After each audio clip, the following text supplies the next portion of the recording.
شرک کے بعد سب سے بڑا گناہ جو ہے یاد رکھیں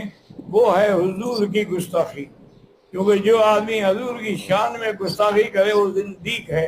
اور اس کی تو توبہ بھی قبول نہیں ہوتی، مشرک کی تو توبہ پھر بھی قبول ہو جاتی ہے۔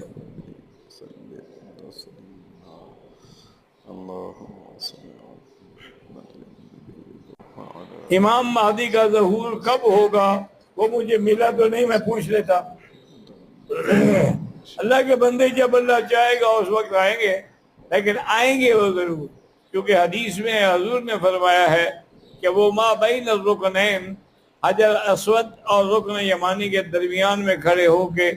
اپنی مہدیت کا اعلان فرمائیں گے، اس کے بعد پھر اللہ ان کو فتوحات دیں گے،